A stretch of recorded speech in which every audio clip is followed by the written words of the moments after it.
knowledge. Really My great. pleasure. Fantastic. All right, like we mentioned, don't forget that if you have questions whilst we speak, we will please put them down, note them down, and once it's time, once we call for questions, kindly put in the chat room by introducing yourself first of all, and then putting up your question. I'll ask this. My first question is for both our panelists, and I mean maybe Bez, I'll start with you with regards to the theme for this afternoon's panel, which is recreating the creative process. To what extent has COVID-19 affected the creative space? I know it goes without question that it's affected all aspects of life. So both health-wise and very importantly, you know, the entertainment industry and the creative process. But, you know, from your expert perspective, to what extent has it affected the creative sector?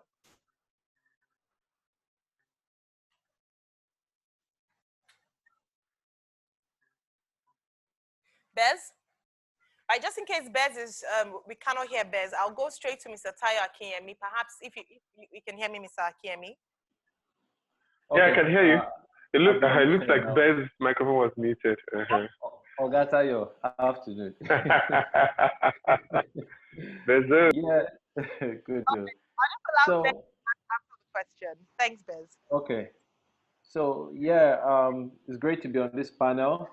Great to be here with Show Gear for the Make Music edition. And you see, this is one of the ways that COVID has affected the entertainment space. Because on a normal day, we're all waiting for June for Make Music, and we know that it will be really turned. We'll be in the park. There'll be performances. People will be interacting.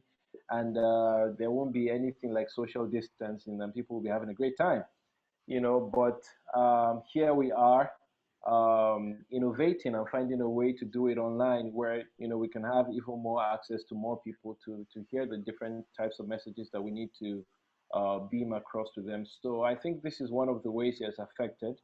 But going in towards the artist point of view, it's been really tough, really tough.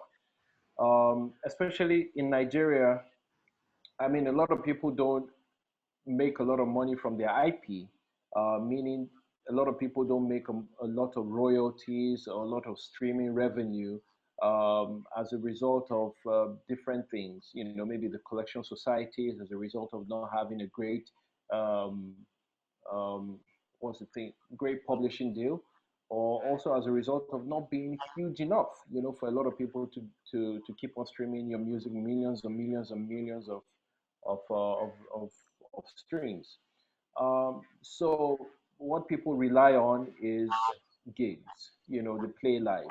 And I know a lot of people who do not even have records. They don't have an album out. They just have like maybe one or two singles. For example, the Cavemen, one of their major sources of income is playing live. Those guys play at least maybe 3 times a week on a normal day. And these are people that don't have an album. So you can imagine how that has affected their income. And that is one of their main incomes. So I think in terms of the gig market, in terms of performances, artists have really taken a huge blow in terms of performances. A lot of people try to do festivals, I mean, international festivals like Coachella or, African festivals like Giddy Fest couldn't happen, because of this situation. So there's even like a bigger chain reaction to that, because guess what? People invested in it. There were some sponsors that already gave money. People took money from out of their pockets and went to buy maybe new equipment, anticipating the numbers for the year. People have already, I mean, and the people that plan ahead, so Coachella plans way ahead, and people have already bought their tickets, airline tickets. So you can imagine affecting the airline industry. It's affecting everything. So for me as an artist and as a creative, it's really affected me because, I mean, again, like I said, performances, gigs. I was meant to be in South by Southwest in Austin in March, Texas. I couldn't go. I was also meant to be in Brixton for a festival in May. That didn't happen as well. And for me, I thought those were pivotal moments of my career for the year 2020. Absolutely. So I mean, when a lot of things have been affected, all you need to do is to acknowledge it and then find a way that you can, just work around it and, try to start innovating, like what Showgear is doing with Make Music now. All right. Thank you so much. And I mean, you just touched on the meat of our conversation this afternoon, which is how we can then, with obvious changes and loss in income, we cannot deny that. Huge loss in income, beyond income, even like you mentioned, for you as an artist, is an opportunity to, show forth what you're doing, what you're good at doing, and being able to talk to Absolutely. different parts of the world. So you touched on the fact that, so how can we then begin to adapt to this new normal and still find a way to still maximize the creative industry at this time. But before we delve into that, I want to speak to Mr. Akinyemi because Bez mentioned something around gigs. And I know that you are the founder of an organization that is critical to these gigs. You provide multimedia gears, you produce shows, and so this is also a source of income for you in terms of production. How has this affected your industry?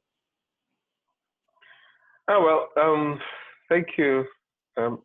It's like you mentioned before. I mean, it's affected everybody. I mean, both the creatives and the support people in the back end, like us, who will rent out the gears, bring out the speakers, rent out the cameras, bring on the lights, rent the stage.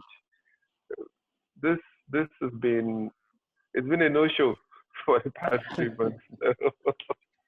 so, so there have been no gigs, which means a lot of the people in this space, sound engineers, light technicians, um, even quite a lot of studio engineers. Because guess what? This thing has also affected studios.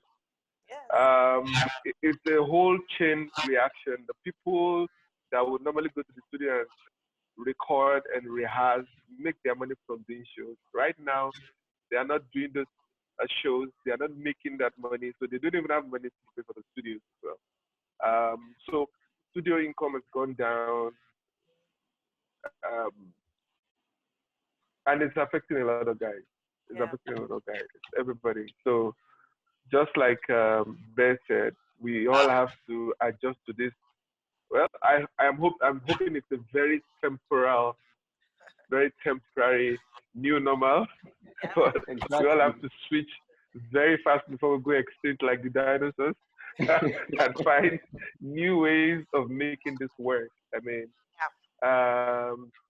initially we were rejoicing that um, the strict parts of the lockdown will be over by 24th, which means churches can open, and then some of the rental houses, some of the venues will also be open. But of course, as of yesterday, it's been announced that even that has been suspended. So it means there's still no houses of worship, still no event centers. So we have to find a way to get to grips with this new arrangement of things and find a way to make it work. Absolutely. Right. Absolutely. Thank you very much. Now, I'll just ask a very quick question to both again. Bez, I'll start with you. How do you remain relevant? Mr. Akinyemi talked about not being extinct. So what have you done differently this period? I think it's almost 4 months since we've been in total lockdown and not been able to open venues and flying. Almost 4 months. Airports have been closed. So what have you done differently as a creative this season? Yeah. So I mean, when it started initially, first of all, I had to I had to acknowledge what was happening. My brain was slow to catch up. And I'm like, yo, what is really happening? What does this mean? To us. I mean, I have a baby coming. What does that mean? Tayo, you're laughing. So I mean, I just had to look for a way to, first of all, acknowledge what was happening, which is very important for people to do before moving on to the next thing.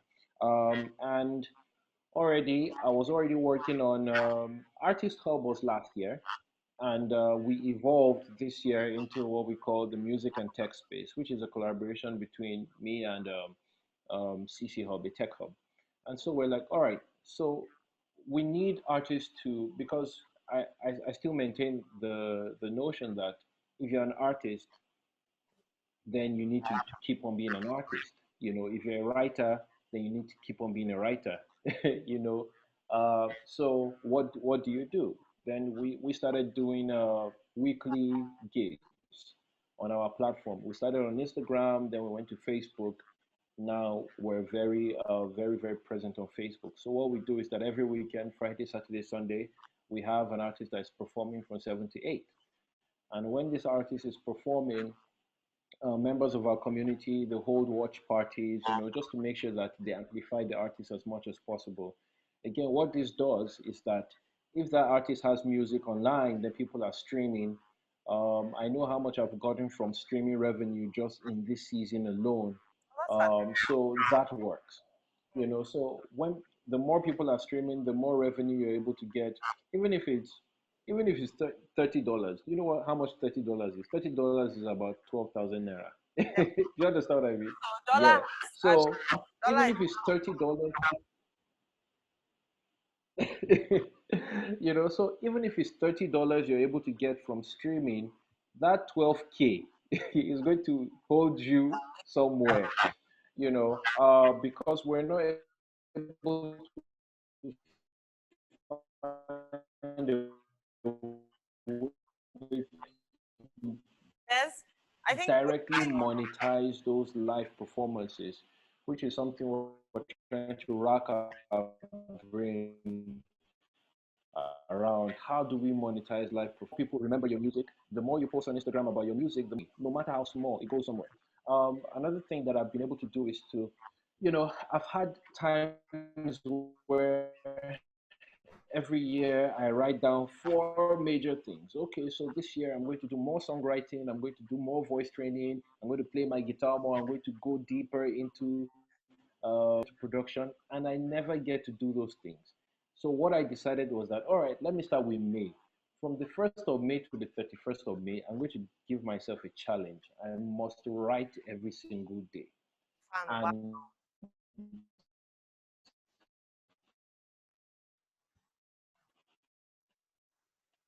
Wow, this is important information.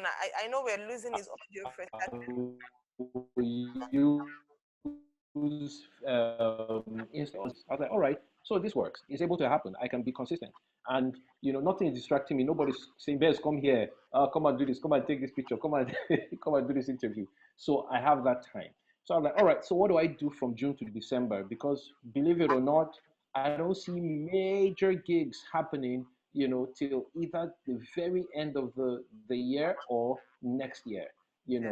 know. Churches can open, you know, but I don't know. So I'm like, all right, for the next 6 months, from June to the 1st of December, I'm going to give myself this challenge that I always told myself I'll do. I'm going to practice more of my guitar. I'm going to go deeper into the piano and have another instrument that I can use on stage. I'm going to go deeper into production. And then I'm also going to go deeper into voice training. So I've been doing this every single day from the 1st of June. This is like 18 days later. I think this 18 days, so I've been doing it every day and I've been improving. So what is going to happen is when this is all over, it's going to be over, guys. I'm going to come out as a better musician. I'm going to come out with more material, more music. I'm going to come out with multiple instruments that I can play, and that makes me even more valuable. I can now sell this value the way I've been selling it, and then hope to make higher income and just be more confident in my craft.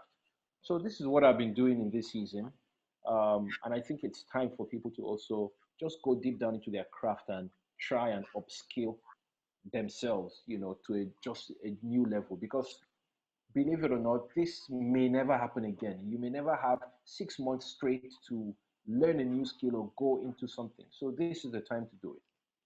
Absolutely. Thank you so much. So you've seen it as almost like a fallow period to reinvent yourself, to learn new skills, Yes. other things, to explore new frontiers and actually hone your skills in those areas in a time that being busy didn't give you the opportunity to. Yes. But very quickly, one question I'd like to ask you, I'm sure it's on the mind of a number of people, which is that what areas have you been able to make money, alternative sources of income? Since, okay, so you mentioned the Yeah. streaming. So apart from streaming, what other areas have you been Revenue. able to make money from, since you're not able to do gigs, which is your, your big money maker as an artist?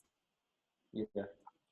Yeah. So I'm going to say this to people. If you haven't been working on anything major like that before now, it's hard to, sort of conjure something, in this time, unless it's something that maybe like Mr. Tayo now, he has gear laying down in the store and he can say, do you know what?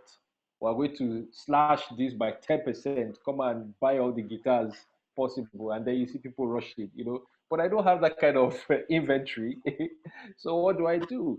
So majorly, a lot of what I've been making is from streaming revenue. Uh, some people have also asked me to have conversations on their platform, which I've charged for, but it's not like a charge for a gig, so it's a different type of charge for that. People have also reached out to me to feature on some festivals that are happening around the world, like all those virtual festivals. But again, it's never like the major charge that you charge. So maybe you take something like an honorarium because you understand what is happening. So that's what has been happening, and I'm just thankful that I'm married and my wife is is charging people for her services. you know, yeah. So it's been a tough period, but my manager said something. My manager has been selling books. So he had a book that he was meant to release and sell as a book, but he now broke down everything into 12 chapters, and he's selling each chapter as a PDF for 2,000 naira, right? So imagine, yes.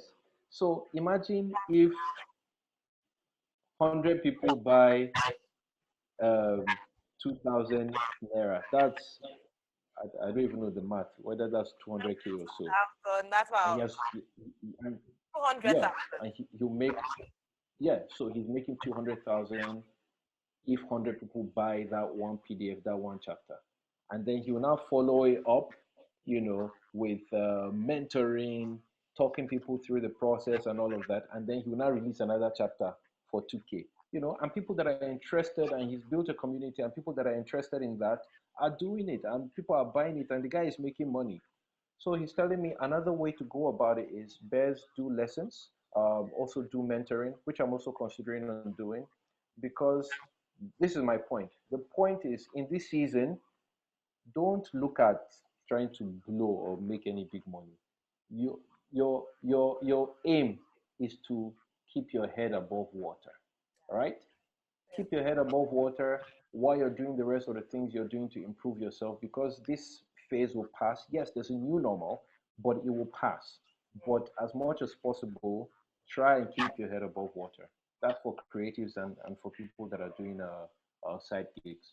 Thank you so much. You're giving me ideas already. I'm going to go and start selling because very fantastic point. I'm very practical. We need to start thinking outside the box. It's Yeah, still the creative space. You're still sharing knowledge. You're still sharing your talent, but in another expression. And so that's something we need to start doing. yeah, Thinking outside the box, exploring areas we perhaps didn't think about before. But this affords us that opportunity to think. Thank you so much. And I'll move on to Mr. Kaya now with regards to what you have done differently. So you talked about the hit you've had to take this season without gigs happening, not being able to rent your equipment, studio space, and production, putting gigs together. So what have you done differently to still remain relevant and to still make some money? All right. So, okay, I'll start first by saying one of the major things that I see this period as is I see it as a period of incubation. there comes that time for those of us that are across our 40s and we are looking at 50s, you realize at a point in time that you seem to not have so much time to do any training, any building any longer. I remember when I was younger, when I was about 16, 17, if I had the opportunity to lay my hands on a guitar or on a keyboard, I would spend days, literally days and nights, just looking at all the features on it, trying everything out, using it for things that I was meant to do and the things I was not meant to do. I remember coming up with an idea to use the PSR 510. That's an old keyboard. I'm sure Vince doesn't even know what that looks like. No. The PSR 510, we started using it to play percussion, you know, talking drum and everything. It was amazing because we would spend loads of time, spend hours on end, just going through these keyboards and seeing what they can do. When digital recording started, which was, I think, late in my 20s, when we got to get to digital recording, we tried everything. I remember coming to Lagos and buying Sound Blaster, Sound Card. So we had so much time then. But all of a sudden, I crossed 30. I got married. I got married at 32. And all of a sudden, all the time ran away. There was no time to rehearse. When people see me touch the keyboard or play the guitar, they say, "Oh, okay, so you knew how to play." I'm like, "Yeah, well, that was another life." Because there's simply no time. But like Beth said, this is an absolutely fantastic opportunity to reinvest in ourselves. I'm afraid I have to quote the Bible, you know. Okay, or let me say, if you have to cut a tree, somebody said if you have to cut a tree, I will tell you that if I have 1 hour to cut a tree, I'll spend 50 minutes sharpening the axe. Yeah. Okay, so let's take this as a rehearsal for what's to come next. I can bet you by the time we get outside of this zone, outside of this lockdown zone, a lot of new superstars are going to emerge in the creative industries, in the movie industry, in the music industry. You will see young people who nobody saw coming, who will suddenly come out with amazing, unbelievable, you know, material. Because I mean, during this period, somebody like Bez has been cooped up with his guitar and with his keyboard, also with his wife, baby. You know, he's bound to come out with something fresh, something new, something amazing by the time this is over. And that's what we all should focus on. Otherwise, you get to the other side of this thing and you discover everybody has left you behind. You're still doing what you used to do. Everybody else is doing the new thing. Okay, so it's important I think it's important we view this time as an incubation period. Okay, then in terms of me, what have I been doing? Well, I'm this guy that my brain seems to always be working even when I'm trying to rest. So my brain is always looking for something, rummaging through data and finding something new to do. So we had this training we used to do before the pandemic hit, was live training. So we had people register and come to the venue to train. But with this, that became impossible. So we decided, oh, okay, let's do a few free trainings on Instagram, which we did. And it was well attended. We had a lot of following, a lot of engineers who had been wanting to learn about digital mixing and stuff. Yeah. Came to the platform and learned. And then when we saw that a lot of people were like, why don't we try making this a pay-to-learn thing and then do it at a small cost? So we started some trainings that we did for just very little. It was just $10 per class. And the class lasted anything between 1 hour and 2 hours. And surprise, people are interested. We had a few people coming from Canada. We had 1 or 2 people from South Africa. We had people from Houston. We had people from New York join for this training. They paid me $10. And I suddenly discovered I found a new way to make money. You know, the training was good. It was online, so I did it right within the confines of my house. I didn't need other facilitators.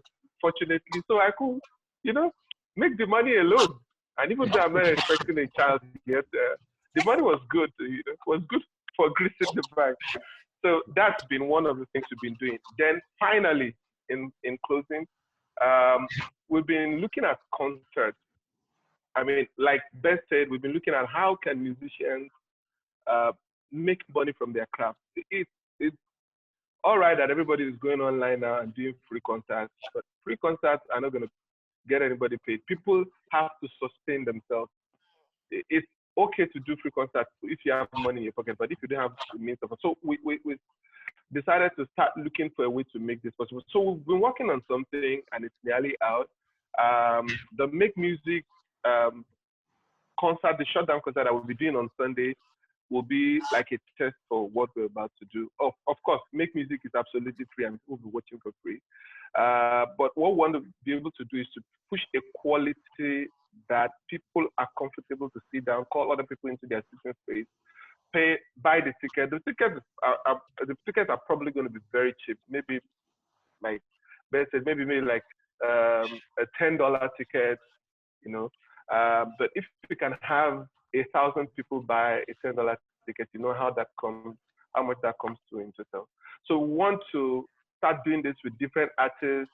I'm sure Beth will soon be joining us for that as well. We have Johnny Drill. We have Johnny Drill lined up. We have people like Pato Rankin and a few of us, our other friends, coming on this platform. They'll do their concert.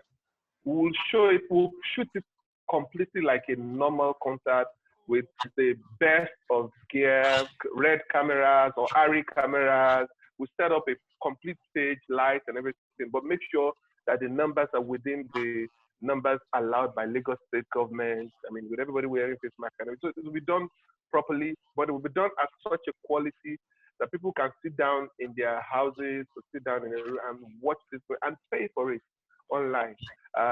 Because people are still willing to people still need to be entertained, even though they're locked. In fact, now more than ever, they need to be entertained.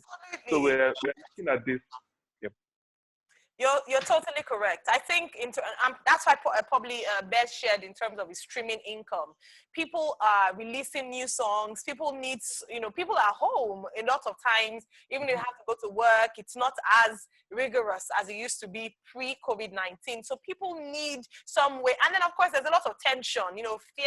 People are, and so you need music is food for the soul. So you need that to sort of calm down. So I do believe that, like you mentioned, people will be very interested in quality music, quality productions, quality concerts, like you said. And I love the fact that you're introducing some form of cost, because this is the new normal. So if you could pay for a concert, to attend a concert live, and you're having it in your home, then of course, by all means, if you appreciate the quality of what you're looking at or what you're enjoying, then you should be willing to pay for it. So just thinking beyond. But thank you for touching on so many things, Bez and Akinyemi, with regards to, as we wrap up and start to ask people to send in their questions for the next few minutes. You touched on ways that we can think outside the box in terms of exploring new skills. I love the fact that you mentioned that this should be considered an incubation period, a time to learn, to rejuvenate. A lot of times we work so hard, we don't have enough time to do that. So this is that time to come out and reinvent yourself. And something you also mentioned with regards to new talent emerging.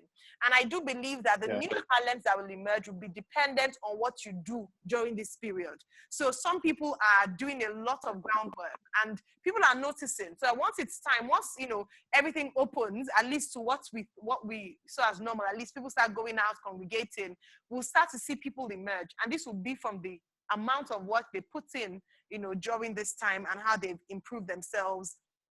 Something we didn't mention, of course, is also how to maximize social media.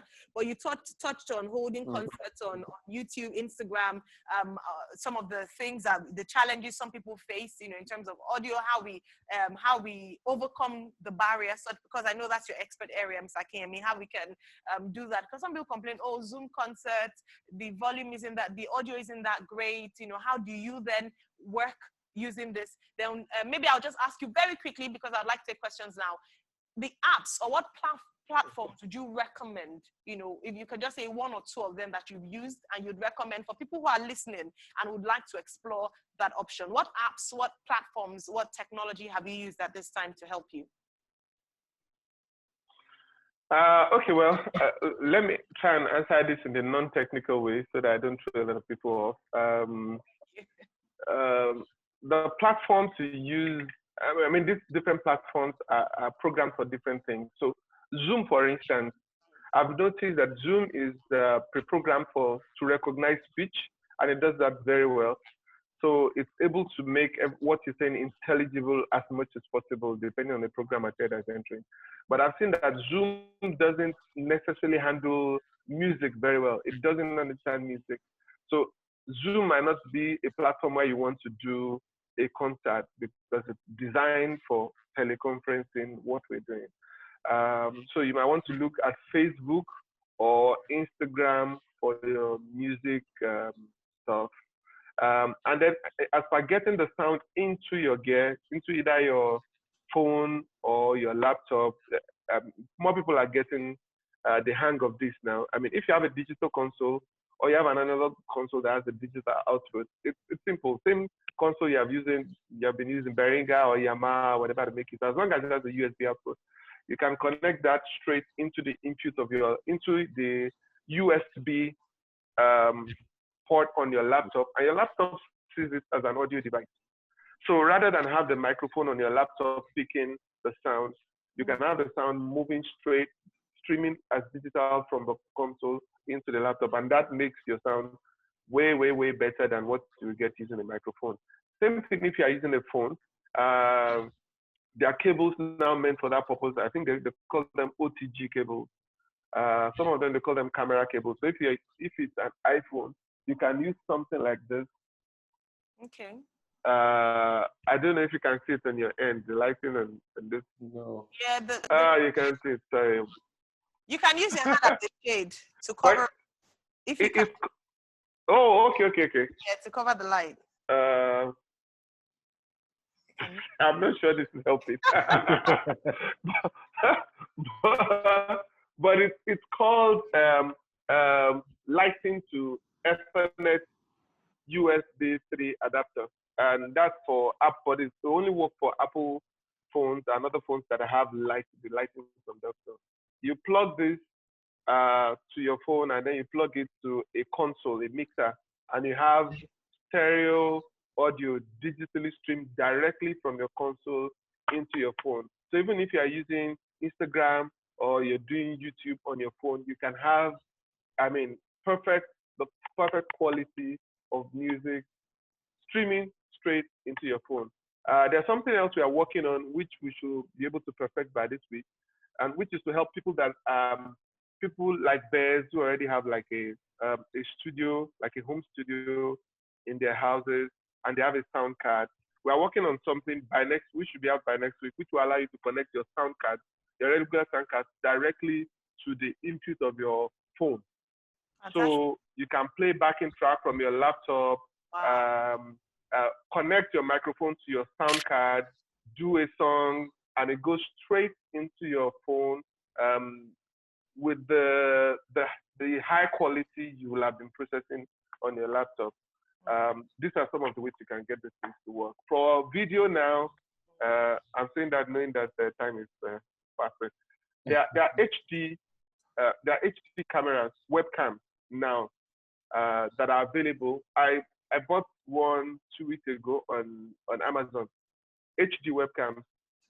These HD webcams even come with stereo microphones inbuilt on them. So you can actually mount them on your laptop screen. It gives you a better video than you get from your normal laptop camera or from your phone camera. And then also picks the audio very clean, very nice. And they are not even really expensive. They're actually very cheap. Fantastic. All right, so these are some of the ways that you can do this thing.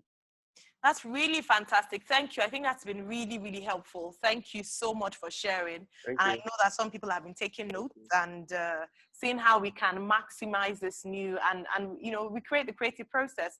I don't know if we have time for maybe we'll take 2 questions, 2 or 3 questions because of our time. Do we have questions?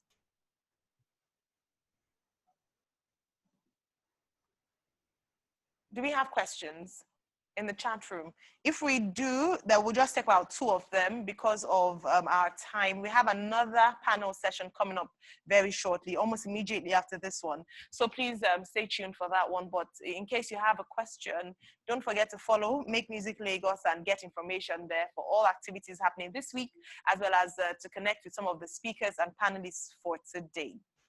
In the event that we don't have any question, I'd like to make a motion to move to ask our wonderful panelists to give their closing statements because of our time. Do we have? Oh, right. So we do have one. All right. Can we get the first one?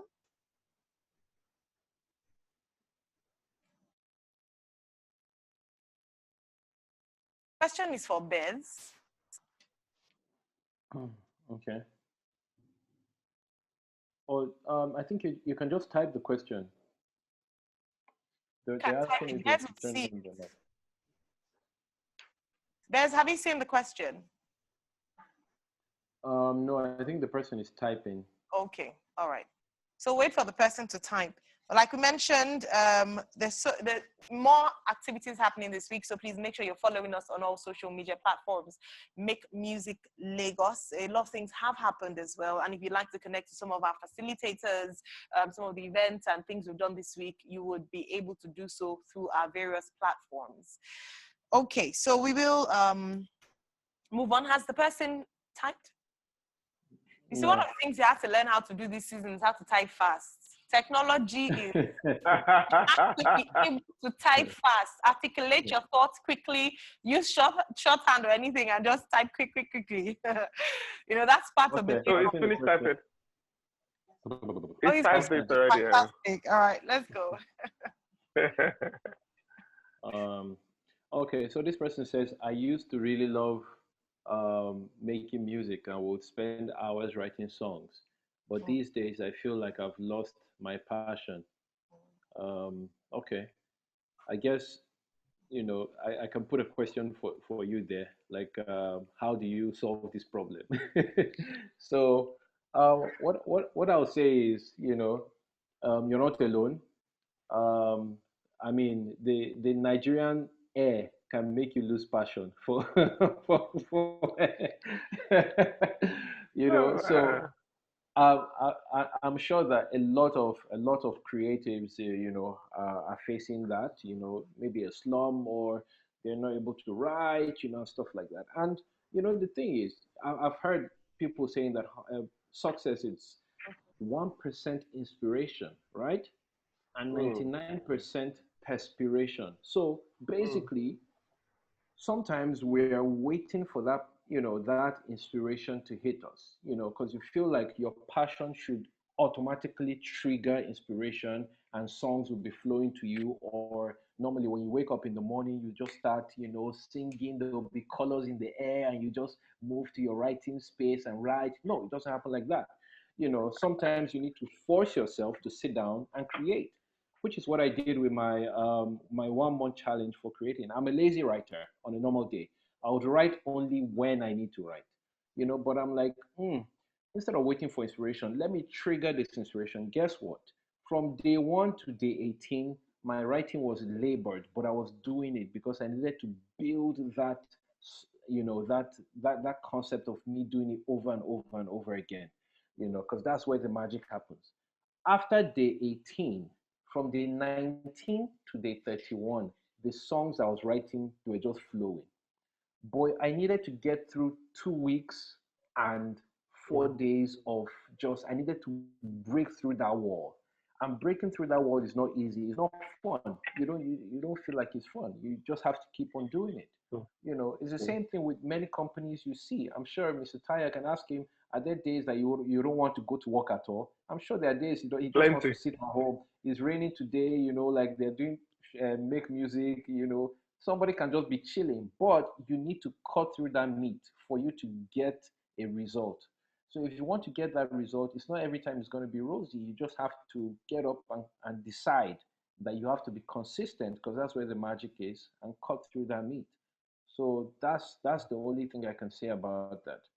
Can you merge music with other businesses? What are the side effects? Well, the truth is, like everything, if you have two kids, or you have two friends, and you give somebody more and you share your attention between two people, somebody's going to suffer, somebody's going to gain.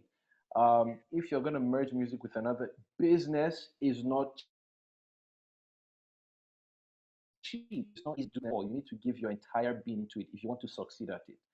So the initial point of doing business, sorry, I'm going to round up. The initial point of doing business, you need to put in a lot of energy. And that's the same thing with music, because you're investing. So if you're investing in something, you have to invest your whole might and soul into it. So you need to choose. Either you have a normal day job, you start that one, you're saving money, and then maybe you start the music, and then eventually, when you're very comfortable, you quit the day job, you go into the music. When you're making a lot of money, then you start investing into another kind of business. You can employ somebody to run the business, and then stuff like that. But again, this is a lot that you can't answer in 1 minute.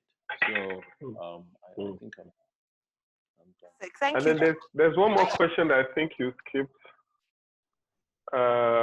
That's the one that says, how can I, the one from Daniel says, how can one Yeah, break through the break through the industry? music industry Yeah, with with little with income. little income. Yeah, so that's what we're trying to crack. Like for us at Music and Tech Space, we realized that a lot of people are talented and want to do great stuff. You don't even have enough labels, that will sign enough artists. So how do we find ways that musicians can break into the music industry? If I use my story, I started doing an open mic event from 2007.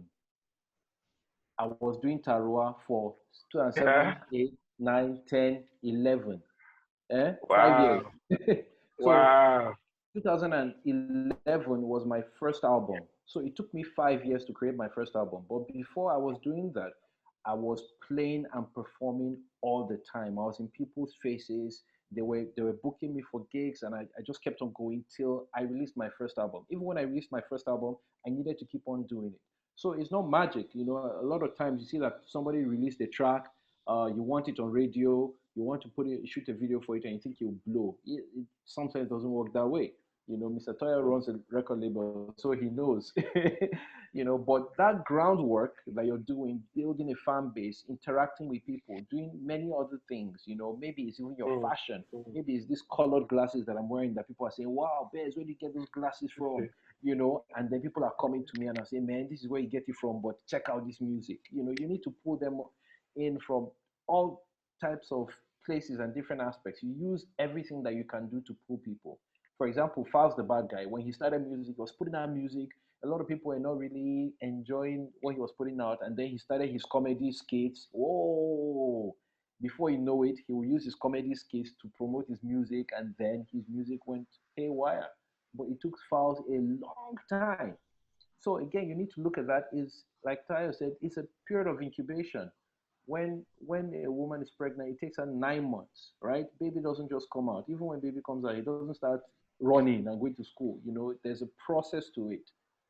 So don't think you can blow in one day or with one song. It happens to people, and it's not just money, but there are so many other factors that need to be invested in an artist for them to make it in the music industry.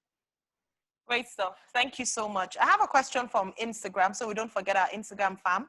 And this is for Mr. Akinyemi. What is the name of the camera you just described? So the HD camera you talked about, what's the name, please? Oh, well, there are so many of them, but I would say get the Logitech, because the Logitech HD cam, I think is HD 900 or HD 9000. I've forgotten the number now. It allows you to actually use more than one webcam at the same time. So you can have as many as 3 of those Logitech HD 900 plugged to your system, and your system will see it as 3 different cameras. So you can live, switch from one to the other using your laptop, not necessarily buying a video mix and stuff. Fantastic. Thank you. Um, And someone's asking if you you're run welcome. a mentorship program, Mr. Tayo. Yes, we do. We do across the board. For what I do, which is the sound engineering part and the techie part, we run an internship. We run a 6-month internship at the office. So you could check on our website, Shoge, or come to the office, speak to somebody. I mean, we take a fresh set of interns every 6 months, work with them, train them. At times, we retain some of them. The others will let go, then take a fresh batch. And even at the office for the shop itself, so for the posting accounts and logistics, we also take interns to handle that. I mean, and we refresh this from time to time. So yes, there's space for mentorship. All right, that's fantastic. Thank you. You didn't say the full address of your website, please. Oh, you don't want I to? was about to say www.shoge. That's all.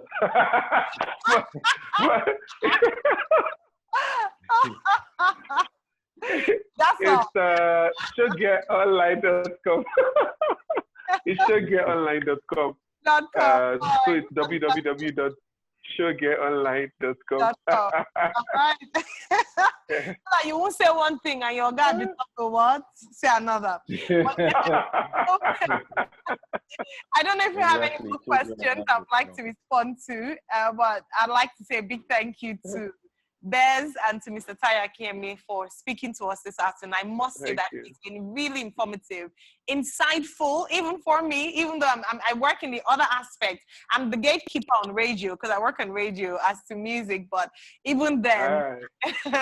we hear your voice every morning. To think about exploring other aspects of income generation is fantastic. And talking about that, our next panel is going to be looking at that in detail. We're going to be looking at music business and looking at how we can generate more income. We've touched on it a little for this session, but we're looking at it in more detail in a few minutes. But a big thank you once again, Bez and Mr. Tayo Akinyemi. Thank you so much. Coming this afternoon. And Thank you. Thanks for having me. Merci beaucoup. My glasses. Yes, sir. I'll steal it one day. Don't worry. No problem. All right. Bye. Thanks. Bye-bye. Yeah.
Hello, everyone, and thank you very much for staying tuned. It's the Music Business Conference. I was going to say Make Music Lagos, and it's part of Make Music Lagos. I'm Ayo Mario-Ese, and I'm very excited to be moderating the second panel for today. In case you missed the first one, you missed the treat. We had Recreating the Creative Process with Mr. Akinyemi of Showgirl Limited and Bez of Bez Limited. Best celebrated musician and also entrepreneur.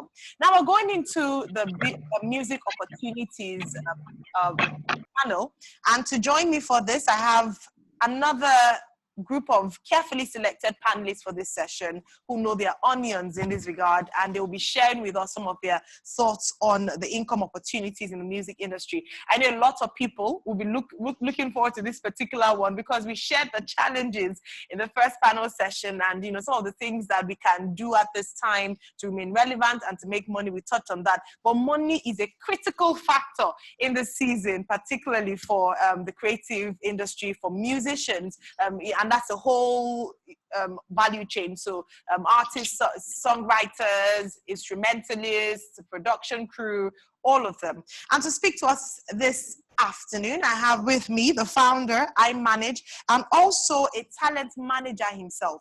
He is credited for managing fine acts such as Baby Naya, DJ Copy, DJ Obi, some of our favorites in the industry, in the person of Godwin Tom. Thank you, Godwin.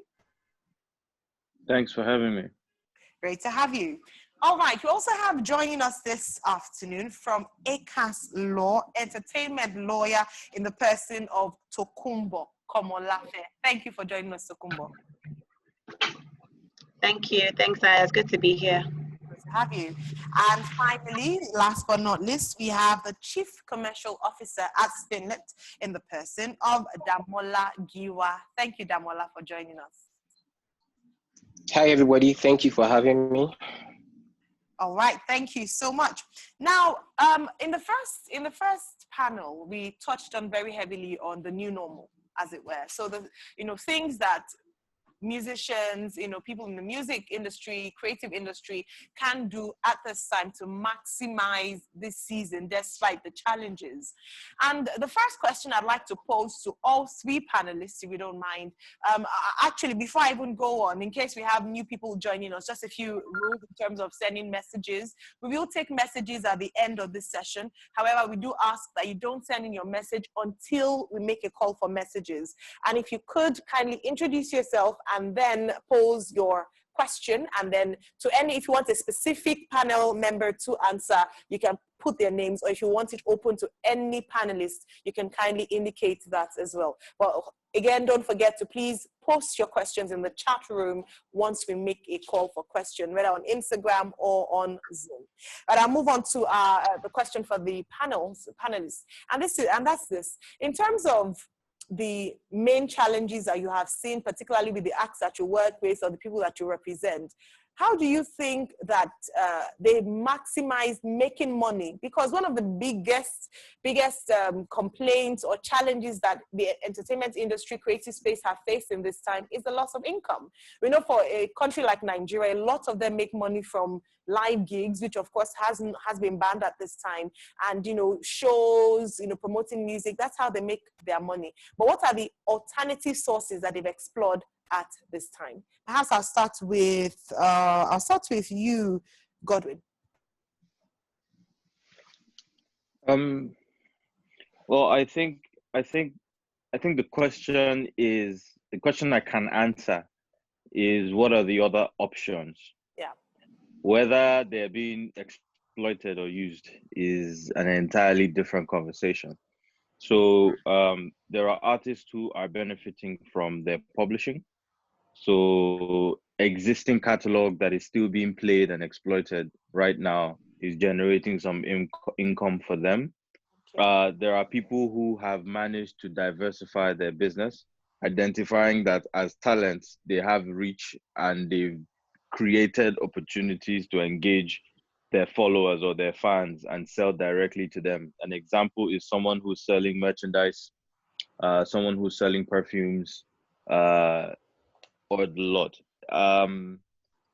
I think it's just the same way we have with oil in our country, where you have people who we exist in the region, in a country where we've depended so much on oil. In our case, live performances, that we've refused to develop the other revenue streams that are available.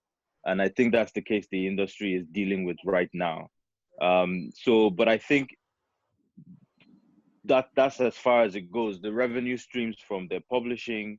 Right now, I know that people aren't making a lot of money. This period, a lot of people will get the highest stream they've ever gotten, but make the least amount of money they've ever made. And the reason why that's happening is because most of the streaming platforms and digital platforms are giving out free subscriptions as a way of subsidizing and helping people deal with the COVID-19 pandemic.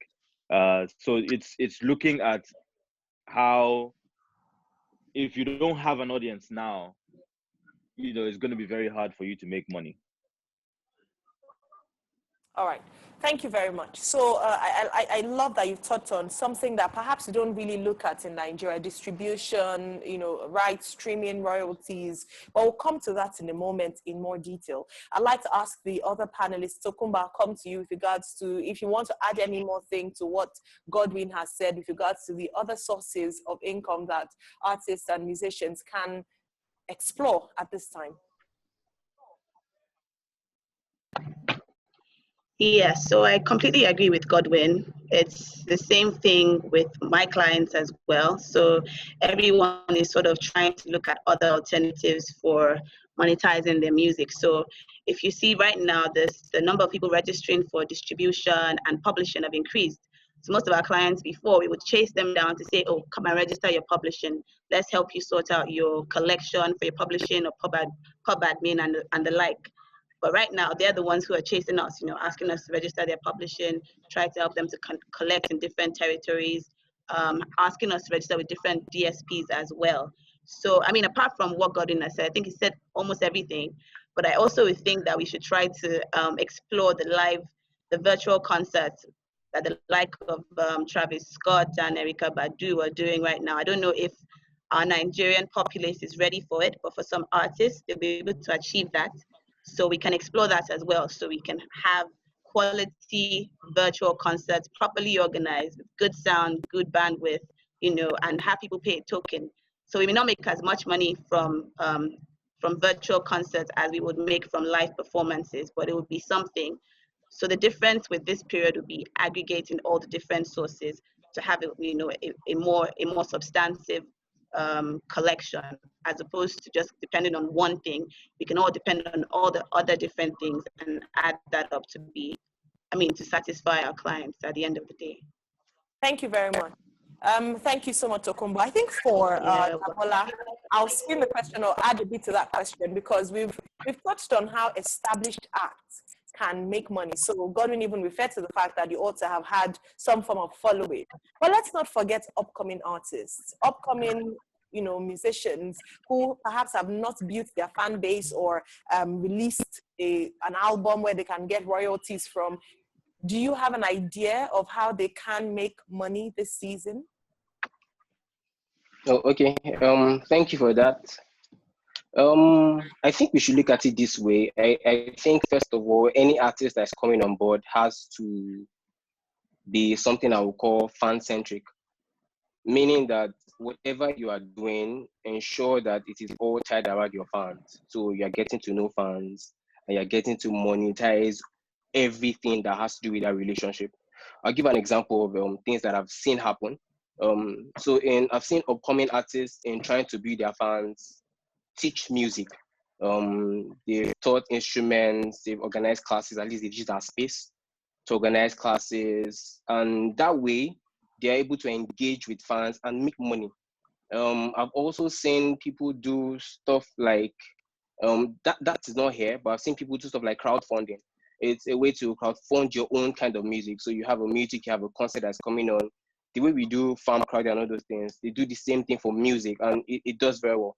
So my main point for upcoming artists will be to ensure that they are fan-centric, ensure that whatever they are doing right now, they should try to build up their fans and monetize everything, monetize the whole relationship, basically.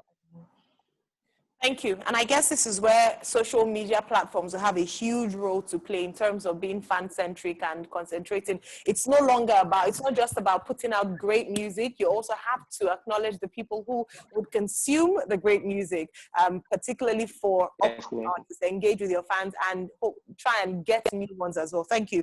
I want to come to Tokunbo.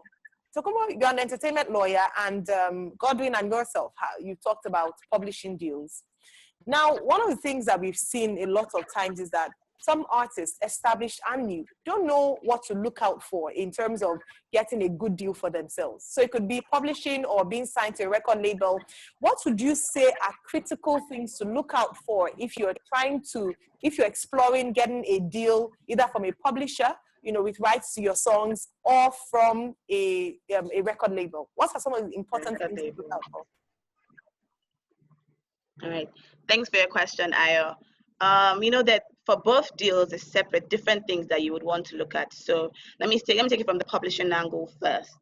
As an artist, you have to consider what stage you are in your career, as Damola had said and Godwin had said. So if we're thinking about an artist who is upcoming, doesn't have that much, fan engagement, or doesn't have a big fan base, but has good content, you're thinking about having the best possible deal, being an upcoming artist. So you're thinking of, how do I hold on to my masters or to my rights in the best way possible? So we always argue, don't assign your masters, try to hold on to your masters. But at the end of the day, as an upcoming artist, you need something to leverage with. If I'm a record label and I don't have any track record for the upcoming artist to see that I can monetize, I would want to at least have the masters in my possession. So what I would say is, as an upcoming artist, try your best to, at the worst case scenario, license your masters or the rights to your music for the term of the deal, of the record deal, right? And then have it revert to you once that is through. That's the first thing. Don't ever assign it for life or in perpetuity, unless, get legal counsel. But at the end of the day, the best thing you're trying to do is license it for that term, 3 years, 4 years, 5 years max, and have it revert to you once they've recouped or once the term expires.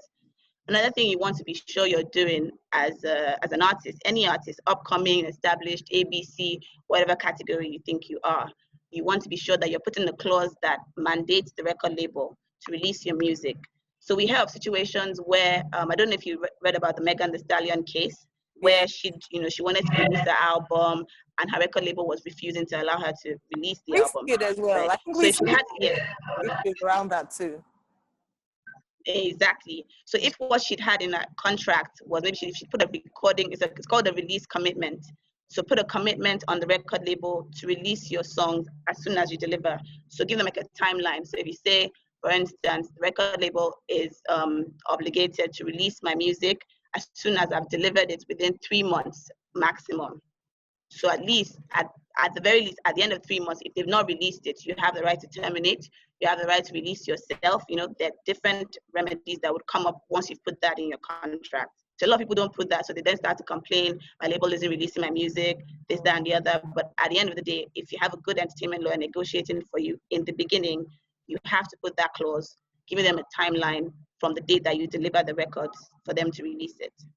That's the second clause. And then the third clause, you want to pay complete attention to, at the end of the day, we all pay attention. That's the meat of it, is the royalties. So you want to be sure that you're getting your royalties based off a particular sum.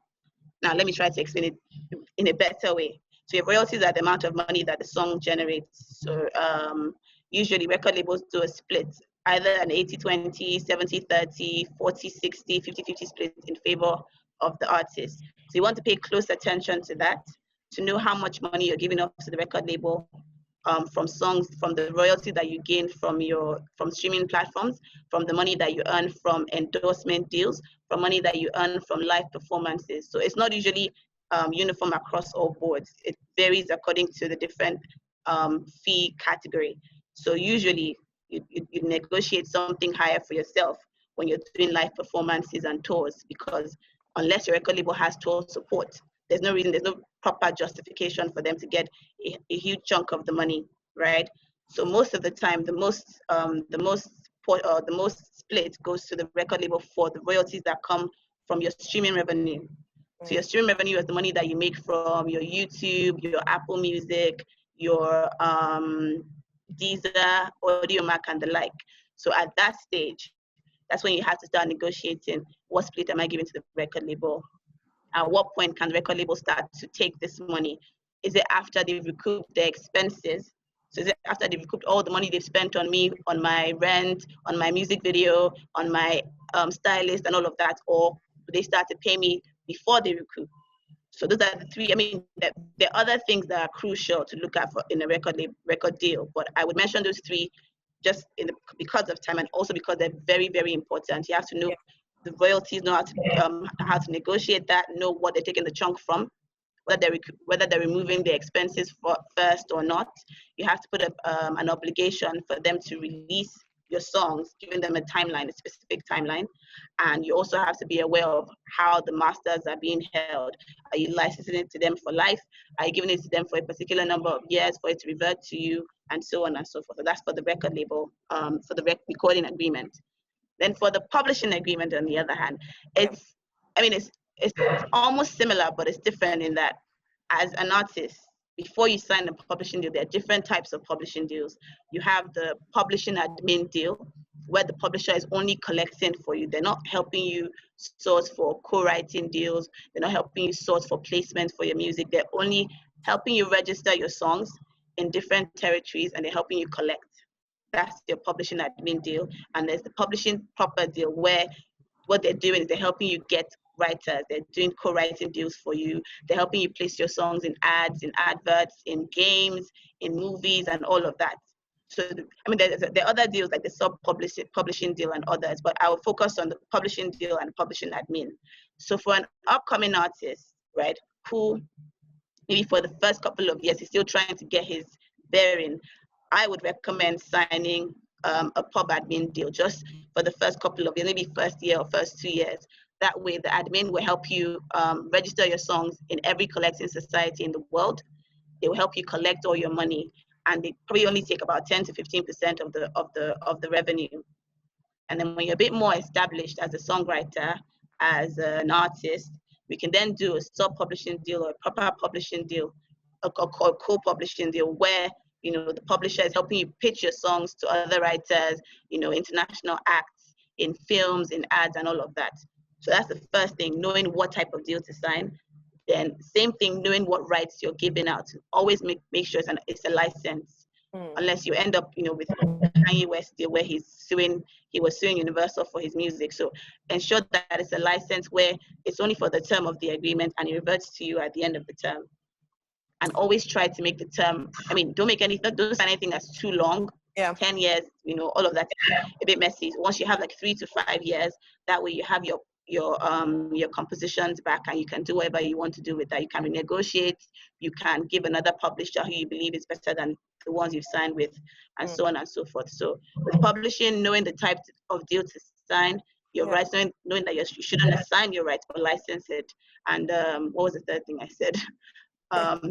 Anyway, knowing that the term shouldn't be too long, maybe 3 to 5 years, and have it revert. All right. Thank you very much. And thanks for breaking it down so well. I do hope that people are taking notes, because we hear too many stories of musicians and their record label, or musicians and their publishers, and they're not protecting themselves. Too many, Cynthia Morgan.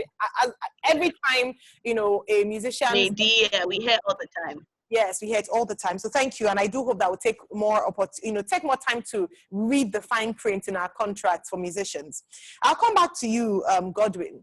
And as a manager, Godwin, I like the fact that we've all talked about, in terms of opportunities, income opportunities for the creative space at this time, alternative sources. So you talked about endorsements, you talked about product placements, but one of the things that some people haven't hacked yet is how to position themselves better to be picked up for an endorsement, or to be picked up as a brand ambassador, which is a good income generator for a number of artists and musicians. As a manager, how do you best position your brand to attract the right organizations to partner with as a brand influencer or as a spokesperson? Well, I start by not making that a target. So So most times people come into this business with the wrong motive, right? They're driven by the wrong they're motivated in the wrong way. So Okay. if you come in and your goal is to get an endorsement deal, you're most likely going to put yourself under undue pressure, and you might also become quite desperate as you approach your business. So my advice to people in being noticed, what you want to focus on is being known for what you do, right? Building an audience of your own, because the people who endorse you are trying to reach the audience that you have. So if I come to you and I tell you to endorse my product, it's because I believe that if you say you use my product, a few people are going to buy. For you to do that, there needs to be a level of there needs to be evidence that you can actually sell these things, and this is where your popularity as an artist comes in. There are multiple elements that determine suitability for a brand. For some brands are comfortable working with people who already use their products because it's believable. Some brands believe if you have the reach, they should just use you. Some brands believe, mostly out of the country, but some brands believe that if they find somebody from the ground and build with that person to success, that's a better story for them to develop or to share. So I think the focus of getting endorsements can cause people to go into desperation. So Yeah. my advice is build an audience. So I'll give you an example. Okay. If you have 800 followers, how many of those followers do you engage? How many of them actually like your music? How many of them talk to you on a regular basis? When you release music, how many of them buy? The 800 people is easier to manage than a million, Yeah. right? So how are you engaging your audience? How are you creating conversions from the numbers that you have? When you sell your music, for example, I will use a case study, right? A lot of people here might know AQ. AQ was my neighbor and bothered me a lot. But AQ is one of the most intelligent artists I've met in my career. And what AQ did with his album, Blessed Forever, was he came to me and asked that I host his album on my company website. So it Yeah. was iManageAfrica.com/Blessed Forever by AQ. And when you go on there, there was a link on a payment platform that his fans could donate or pre-order his album before it's released. And what happened was we saw people donating 5,000. An average CD would cost 200 naira, but there were people donating 5,000, 10,000, 20,000 to support him because those were his fans. And I think at the time he had only about 1,200 on his Instagram. So imagine generating enough money Wow. from that campaign to market his album when it was released, right? These are some creative ways. There's Paystack, there's Flutterwave.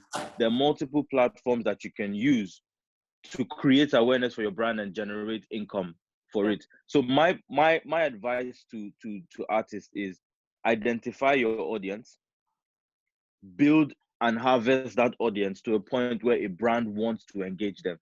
And what happens most times is, when they say the rich get richer, right? Yeah. When you build that audience and build that following and you're able to generate revenue from that following, Mm. you most likely will not really need the endorsement. The Yeah. endorsement will come because you've built a following and there's engagement and brands want to take advantage of the reach that you have. So Mm. don't focus on getting an endorsement. Focus on building an audience. It is with building an audience that you can generate money. I'll give you another example. If an artist who has 1 million followers is able to find 2,000 fans of his 1 million that will give him 20,000 naira every year, Mm. that artist will make 40 million a year.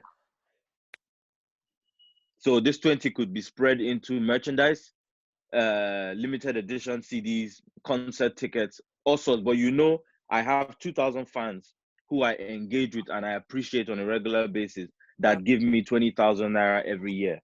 That's where you want to be. And when you're in that point where you're generating that from 2,000, 4,000, 5,000 fans, it doesn't matter what endorsement is coming your way. As a matter of fact, you're able to reject endorsements that are coming because they don't fit into you committing yourself into a hole.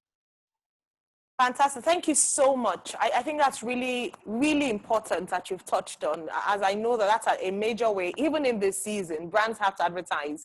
You know, we have organizations that have to promote what they're selling, and they want to go through certain influencers.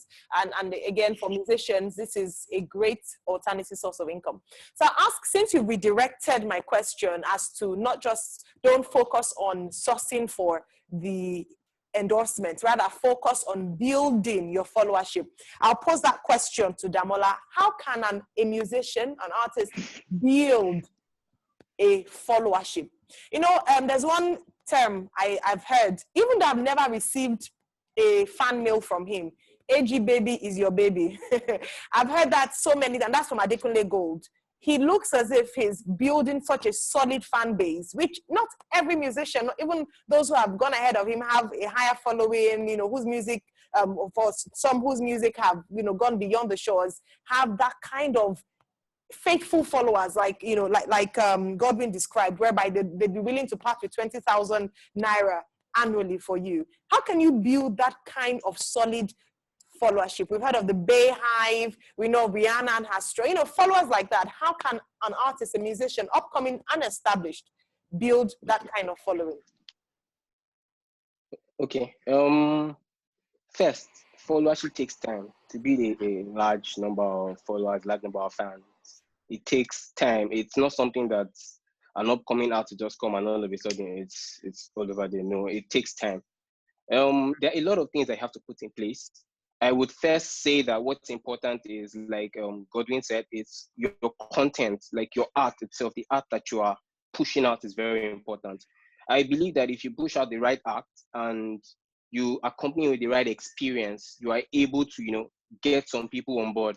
If you have the right art and you're able to combine the right experience, so you are giving people with the appropriate experiences, you can get in. Let me give an example. So everybody has family members, you have friends, you have people that, you know, like you generally.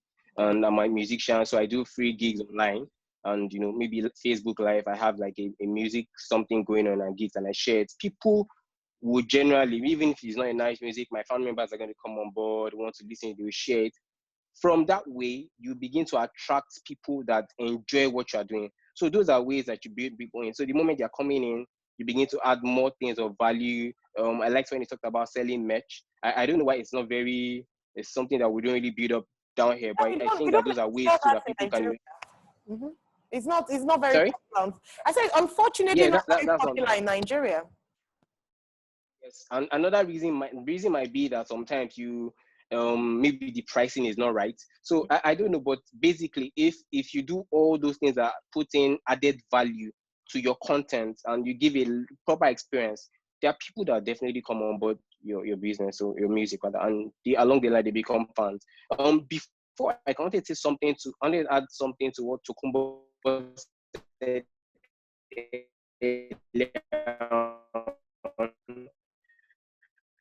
regarding the publishing due. I don't know if I can go ahead.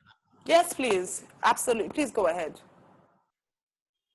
Okay. So two things you have to always check out for. Yeah. And this is just not from a legal point of view, but just my opinion network. That's the collection network of the collecting or of the publishing company that's coming in. That matters because if someone wants to get money for you and they don't have a reach in the territory you are making so much funds, you'll probably see that they are going to sub-license your due to somebody else to get on their behalf. So that way, the revenue that gets to you is reduced. That's one. Two, another thing I think that is very important is you should look for the other services that are offered. Most publishing companies, at least in Yankee, you have stuff like BMI and the likes. They have most of them offer almost the same kind of business or services rather. So I think you should pay attention to that thing that makes them different. Let me give an example. For instance, there are some guys that will offer you an advance payment on money. So those are things that might be beneficial to you. So I think you should look at also those two in particular. That's it. Thank you. All right, thank you, and thanks a lot for adding. Interestingly, I was going to ask you something around publishing, so it's great that you touched on this in addition to the question on building a loyal fan base. I talk about this because we look at musicians like, you know, artists like Rihanna. Rihanna hasn't released a song nor done a concert in how many years? I mean, even before COVID-19, I'm talking about the alternative sources of income in terms of income opportunities for artists. Yes, she's cashing out because of the fact that she has been able to build that brand, you know, over the years, and also been able to explore other sources of income, merchandising, like we mentioned. We don't look at this a lot, and this is a great source of income for so many people. Indeed, because of piracy and, you know, duplication, we have people helping you to merchandise your brand. You know, you see it on the streets and people are buying it. People are buying it. So perhaps finding a structure to that so that artists can begin to make more money from merchandising. But let me come to you, Tokunbo, and I want to talk a bit more about songwriting and opportunities in songwriting. Because this is an area that a lot of people might now start to see as an opportunity for income beyond gigs, live concerts, even endorsement. And I say this because we know Sinach, Waymaker. She was celebrated recently for having her song on Billboard, Christian Billboard, for many weeks. And in some instances, it's been credited to Michael W. Smith because he's a bigger artist. His, the song Waymaker is out there and he's making waves. I think this is an example of the songwriter and how you can earn money. So Nigerians went on Twitter, they were fighting for Sinach. No, it's not Michael W. Smith's song, it belongs to Sinach. But then she said not to worry, her publishers are dealing with that. For every time Michael W. Smith is singing that song, she's making some money. Can you break that down for us and see how people can actually, because we have so many songwriters and they just get one-off payment or get paid a token and that's it. Yet the money, the song goes on to make millions of money for the artists. How can songwriters make more money and protect their, you know, their intellectual property, as it were, in this case? How can you make money as a songwriter for royalties? All right, thanks, Ayo. That example is really funny to me because, like, once we saw the notification that, you know, Sinach was getting all that, the billboard, all of that, it was just, we were really excited and figured that she must have a publisher who's working for her, and that's just the truth because she wouldn't have gone that far. This is, let me try to break it down from the beginning. So with music, if you have a song, that song's called Waymaker, right? She wrote the song. Let's assume that she got a producer to produce it. So that's the composition. And then she performed the song. And that's what you call the sound recording. So regardless of anything, if she hasn't assigned her rights to the composition, she would keep making money from that song. Anytime those lyrics are used, that melody is used, she would always collect something called royalties, publishing royalties, for every time that somebody else does the song. So what would have happened in her case would have been, she wrote the song, she licensed it to Michael W. Smith to do a cover or to do another version, right? So he would have paid a license fee. Apart from that, she would have retained her publishing, her ownership of the composition. So for every time his version is produced or is performed publicly or is downloaded or is streamed, she's getting her own portion of the publishing that she has because it's her song, right? And that's just how it is. So regardless of who's getting the credit or whatnot, as long as she signed it that way, in that she signed for a license fee and she also retained her publishing, she's getting money. And this is where our songwriters in Nigeria miss it. So most songwriters in Nigeria that I've dealt with, they just get a fee. So they just come to you, oh, you know what, Tiwa Savage, I really want to write for you. I just want to do you a favor, I just want to write for you, blah, blah, blah, blah. And they do all of that. They don't get publishing. They don't get any credits. If they're wise, they get a fee. And it's a one-off fee where they assign all their rights. You see the clauses in the contract. You hereby assign all your rights, all your future rights in perpetuity, for life, in the galaxy, in the whole, as in, it's ridiculous. And they sign off for like, I don't know how many thousands of naira, right? So what songwriters should start to look at now, this is the best. That's why I'm really excited about this COVID-19 period, not because I'm excited about the disease, but just the time that people can use to start to educate themselves and just learn more about the business and how to monetize. So the songwriter now, you should be aware that your publishing should be, if you wrote the song, you own a portion of the publishing. If you then wrote and produced the song, you should own 100%, depending on who you're dealing with, right? That publishing should be yours. Never ever assign it. So what you can do is reach a negotiation with the people that you're giving the song to say, I'll get a fee, maybe a discounted fee for writing the song, I would then retain a portion of the publishing for me. So at the stage where you're writing the song, you do a songwriter's agreement where you agree a fee that will be paid for you for your services. Then you do a split sheet with the artist and the producer. So depending on how many people are contributors on the song, if you have a producer, let's imagine you have the stars, he gets a percentage. Let's imagine you did the song for she gets a percentage as the artist. You that wrote the song as well, you get a percentage. So wherever that song is used, when it's streamed online, when it's used on YouTube, when it's performed on the radio, you get your publishing. But guess what? You don't get that publishing unless you have your split sheet signed, unless you have your documentation in order, and then unless you sign a publisher.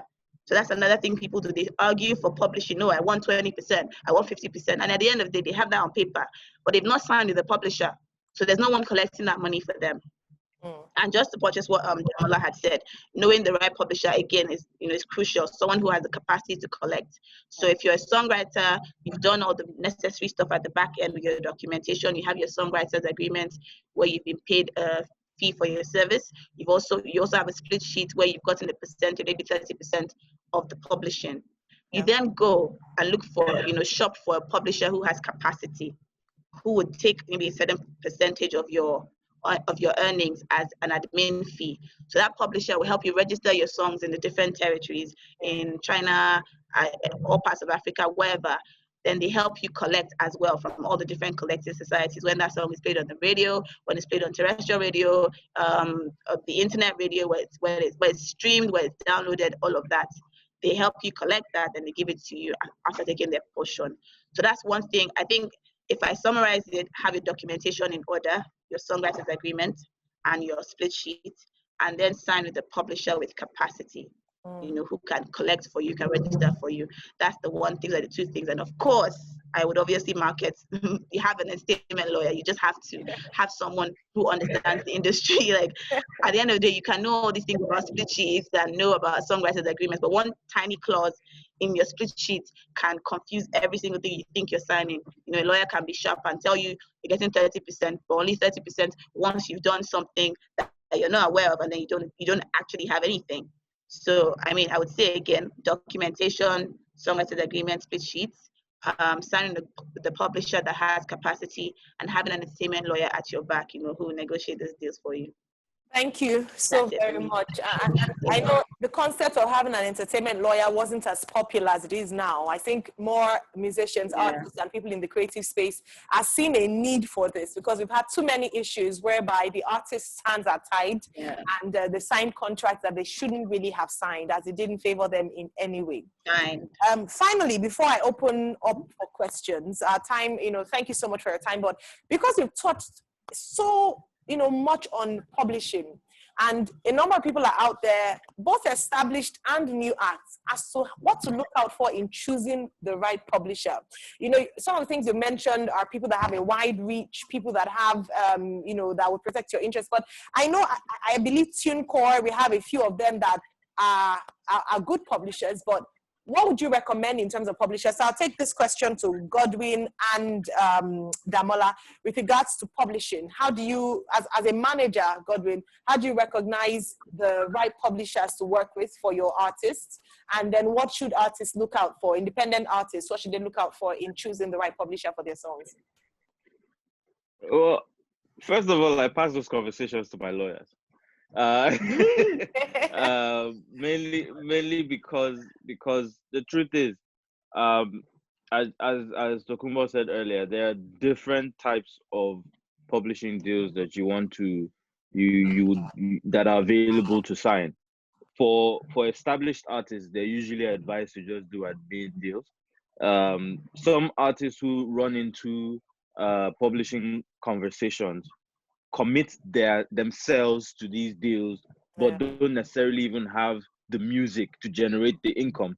So now they're tied to a publishing organization where they can't even leave over a period of time, and they're having challenges when they start making music. So there are a lot of things to consider before jumping into any.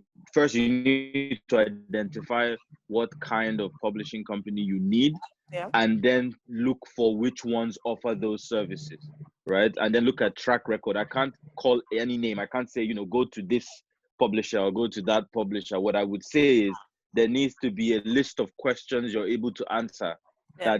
that sort of guides you towards who you should work with.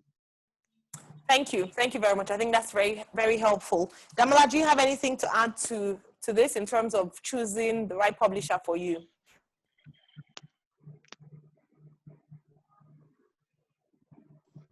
Can you hear me now? So I think Godwin covered it all, but what I would just say, like he said, those conversations are most likely to lawyers and everything. But one thing I also like to add is, for instance, in our own space, Nigerian space, for an upcoming artist, I'm not sure if jumping on a publishing deal is the best thing.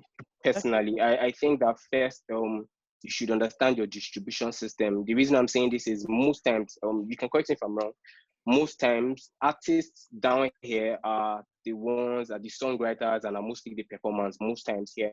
So I think you should rather right now work on your distribution network. So look for a distributor that is taking your contents to at least all streaming platforms at the best cost, with the best services offered. Do you mind if I respond?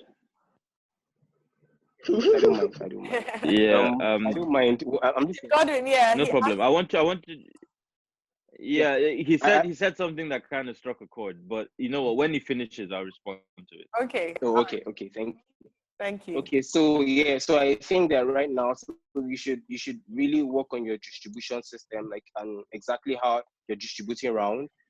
Focus on the person that is taking your content to major platforms, really, so that you can at least end performing royalties rather. So yeah, All right. I think so for the sake of just education, right? 4 people can make money from one song, right? So the guy who wrote the music, the guy who made the music, who made the rhythm or the beats, beat maker, popularly known as producer, right? There's the guy who wrote the song, the guy who made the music. There's the guy who sang the song, and then the guy who's paying for the music. Sometimes all 4 people can be one person. Sometimes they're 4 different people, but they have to be treated as 4 different people, which is the reason why even if a performer or a musician wrote the song, the name you see in the publishing document is the real name, not the performance name. They're treated as 2 different people. Now, the reason why I sort of, my antenna sort of went off when you said something was, the best time to prepare for war is before you go to war, right? And so when you have certain things, like if I'm a songwriter, yes, it is assumed that most people who write music are the ones who sing the songs. But the truth is, we've come to realize that most of the popular music that we have were not written by the people who sang them. Yep. Right? There were multiple contributors to the content before it was released. So what you want to do is, before you get a publishing company come in, do what Tokunbo asked you to do. Get split sheets signed, just so that you can at least contest ownership. There are platforms paying publishing royalties to artists who didn't write, or composition royalties to people who didn't write who didn't compose the music, right? So when the actual composer comes to start an argument, what happens is you now have to prove that you wrote it. And if you've not sorted out your publishing from the beginning, you don't have a say when that happens. So if the music now blows up and it's played all over the world, you don't have a say. The musician goes in and takes it. I'll give you an example, right? Maestro. Some of you have heard You're My Type of Woman by Nyanya. Yeah. Right? That song was completely written and produced by Maestro. Completely, 100%. Right? Now, if Maestro doesn't have a split sheet that clearly states that he wrote the music and doesn't, or even if he doesn't have an original copy of the song or the original demo, which he does, by the way, right? If Nyanya goes and collects Maestro's rights, which he has not assigned to Nyanya, Maestro can go back and contest it. So this is why you do need publishing sorted early, just so that when you go into opportunities, we never know who blows up. We never know what song pops, right? And for some people, it's one song in their entire career that could change their lives. So it's advisable that you sort out put your house in order. Even if you're not a big artist, just put as much as possible, record your sessions. If you can tweet, people think Twitter and Instagram are only for posting selfies. If you can tweet a session when it happens, or take a picture of the session, you need to create as many things that create timestamps as much as possible, that can prove that you created this at this particular time. And so that's my advice. I just wanted to say that. So can I just say why I said what I said, if I may? So yes. I let me give an example. So when you sign up a publishing deal with say, like, let's say BMI, and you don't do a pub admin, you do a co-publishing deal. What happens is every time they take your content and get you any publishing royalty, it splits. Meaning that most times a co-publishing deal means that both parties are now co-publishers. So they take a right from a publishing. Let me put it in maths. A song has two titles, or a song has two rights in publishing. There's a songwriter and there's the publishing. So assuming that a songwriter takes 50%, publishing takes 50%. If you do a co-publishing deal, that 50% most times is split into two, meaning 25-25. So in return, you get 75%. So what I'm saying is, why I said this was because in our space, and I said upcoming act, where you are acting as the songwriter and the performer, you might not need a publishing deal, because you are in the long run going to lose money. You are going to lose 25%. However, like you rightly said, a split sheet comes in place. So I'm not even talking about mechanical rights from producers. I'm only focusing on the performing rights and the songwriter's rights. That's why I said what I said. I don't know if that clears it a bit. No, it doesn't, because it's inaccurate. It doesn't. Okay. Yeah, okay. It doesn't. It's inaccurate. So here's what I think. I think this is the reason why I transfer these conversations to the lawyer. Yes. All right. Let the lawyer make the advice. final adjudication on this particular matter. Godwin has presented his case, and we have Damola also presented. Tokunbo, what do you say? Do you think that as early as possible, get your publishing sorted? Or do you think, like what Damola has said, that as long as you're the one who's written, who's performing, then you really shouldn't lose out the 25%, by getting a publisher at that point?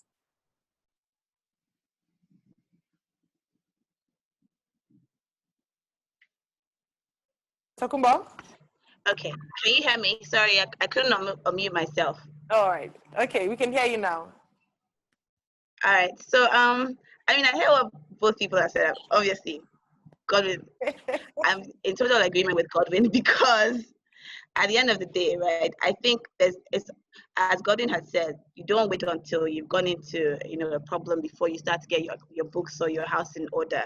So, and this is what I said before, that as an upcoming artist, what you can do is sign a publishing deal, but knowing what type of deal to sign. So what I always recommend for upcoming artists who are still trying to gather, you don't want so much of your money to be gone or to be taken by a publisher, sign a pub admin deal. The max they would take from your earnings would be 15%, right? So, and your pub admin deal, they would collect for you on pub performance royalties, mechanicals as well. So at the end of the day, that's my recommendation. I'm in agreement with Godwin, as soon as possible. So get your house in order. So you don't have to do the big deals with the big companies, the big four, the BMIs or the Universals, or all. You don't have to do anything like a co-publishing deal or publishing deal. You can just do something as basic as a collection deal, which is what we call a pub admin. So you have somebody, the publisher, register your songs and your interest in all the different territories, and they collect for you and they pay you. And the max they would take, I think Song Trust does 15%, TuneCo, I believe, does between 10 to 15%. That's not that much compared to the chunk of money that I believe that you would be earning from the different sources all over Africa. Your music will be played, your performance royalties from YouTube. There's publishing royalties even from streaming, apart from when it's played on the radio. So I believe this is my mantra is, don't leave any money on the table, right? Never leave any money on the table. As much as you can take it. And as little as you can give out, give at the end of the day. So that's my take on it. Sign a publishing admin deal when you're still trying to reduce the amount of money being taken by publishers, and then you can start graduating into co-publishing deals when they give you advances, or where they take 50% of your money. All right, fantastic. Thank you so much. Can you hear me? Yes, I can. Yes, I can hear Yeah. you. Okay, thank you. I know you can't see me for a few seconds. We'll have our visual back very shortly. But I think it's, thank you so much for breaking this down. I've learned a lot from this session, as I'm sure everyone who's listening has been able to pick up one or two things from this session. I'd like to now open formally for questions. I know some people have asked on Instagram, maybe it's time to ask questions. Please make your questions or your requests known right now. If you have questions for any one of our panelists or just a general question around the music business or how to generate more income at this time, kindly send your comments. You can do so on Zoom using our chat platform and on Instagram by just typing your question, and we'll see them. I'll read them out to anyone. Now, if you want someone, one of the panelists in particular, to answer your question, you can indicate that as well. When you send your questions, please don't forget to put your name, introduce yourself, would like to get to know you. And, once you do that, send us the question there. But so many things to take in. I think particularly for the upcoming artists and established artists, to be fair, a number of things that we overlook, a number of things that we don't actually think about when it comes to, all we want to do is, let me just write a song for you, or let me just produce great music, let me blow. But once that happens, you then find out that there are many loose ends that you didn't quite tie up, and it's giving you a lot of problem, and you're not able to make as much money from your music as you can. Let's not forget some of the alternative sources they mentioned. They talked about, letting your music work for you even when you're not singing or performing. And this is by having a tight contract in place or a tight publishing deal in place whereby your royalties are sorted, you're being paid every time your music is played anywhere, you're getting your money. So even COVID-19, as long as someone is playing your song, you're still earning some money.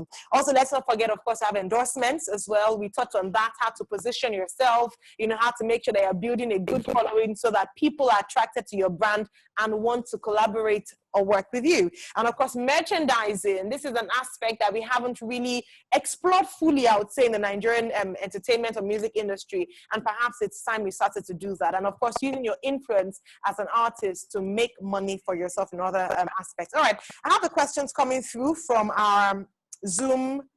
We have Ibukun. Ibukun is asking, and I think I'll ask Tokunbo this. What's the difference between a publisher and a promoter?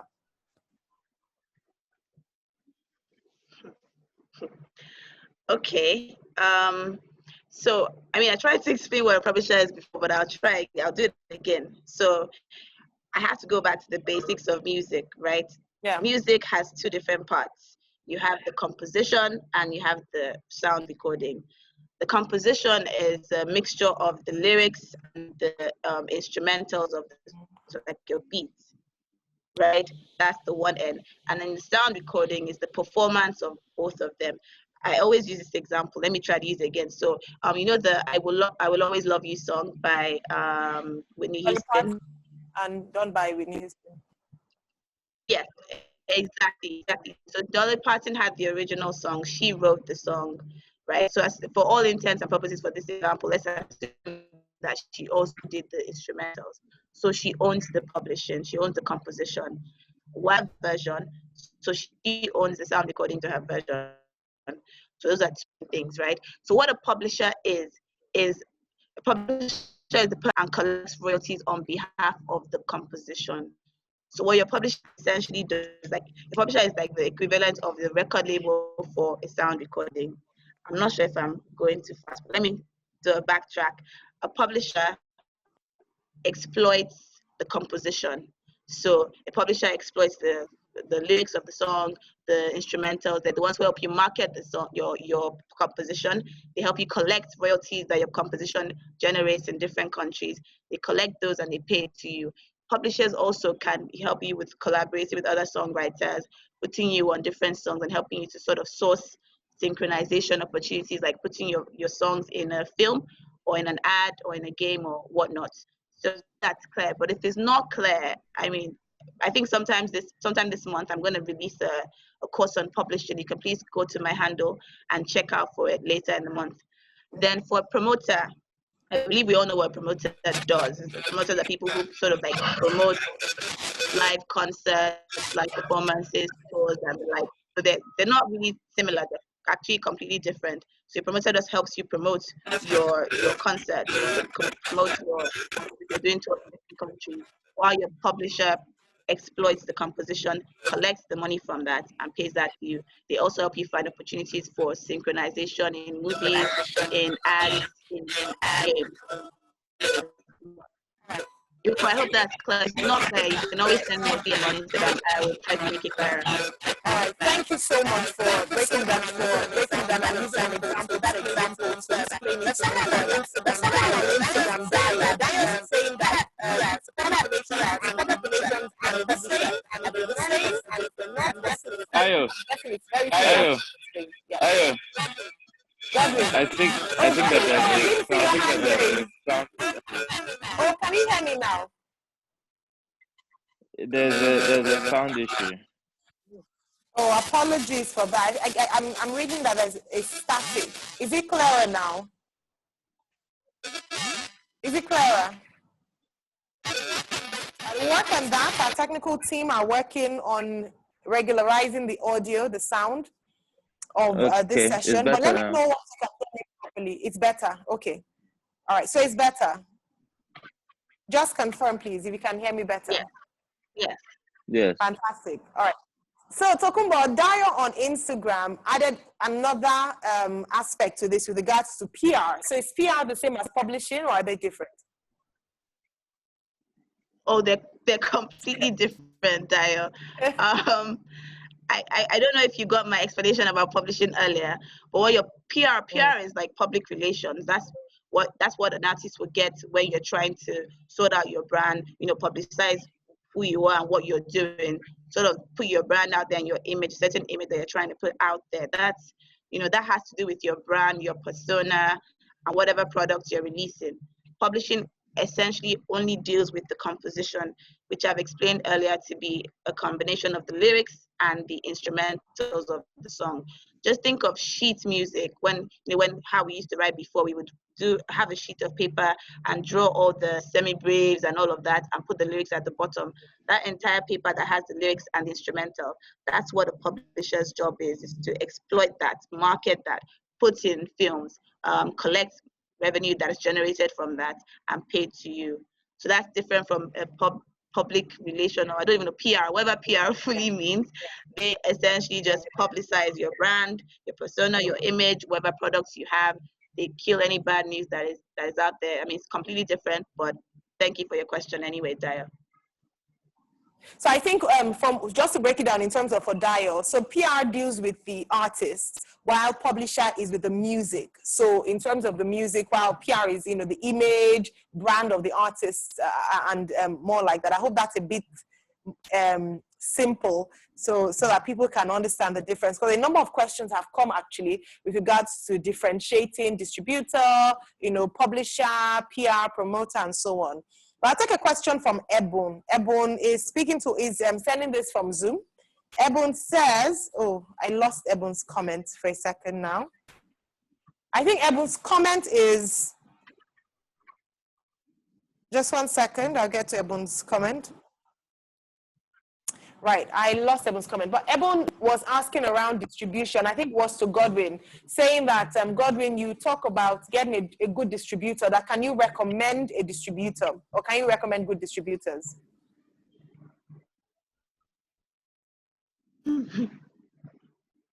Right, I can't hear you, boy. I think I read Ebon's question here. Oh yes, Damola. So you saw I lost the name, so it's coming back now. Thank you very much. Now, Damola, you talked about focusing on distribution. Please, what distribution channels would you suggest? Thank you. Okay, I don't need this marketing, but right now, Spin is actually working on a vision platform, and it's a product that helps distribute to over 300 streaming platforms across the country, with the telcos in Nigeria. And you also gives you an option for loans. I mean, you can even get advancement on your distribution, your content, before it begins to make money. So right now, so that's what Spiness is really working on right now. It's to get started with that, you can just push an email to hello@raba.io. So I would recommend that. All right. Thank you very much. We have a few more questions on Zoom, but I know that you can see the Zoom questions. Unfortunately, we're still trying to pull up some of the questions that come earlier. If you don't mind, if you see the questions, if you don't mind, please just take in the question that is yours to any of our panelists. So Godwin, Tokunbo, and Damola. Okay, so I'm going to answer two questions I see. I see a question from Ken saying, Right. do you have cases whereby a distribution company you have an agreement with tells you at the end of a period that they don't have enough royalties to pay out to you? Yes, those occur. If you sign a contract that says that there's usually, most people have payout caps. So if you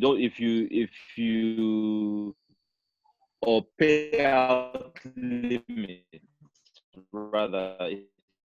So if you don't hit a particular amount, they don't pay you. Sometimes it's $200, sometimes $150 equivalents. So if your content didn't make up to $100, they would hold those payments. So I've seen those situations occur.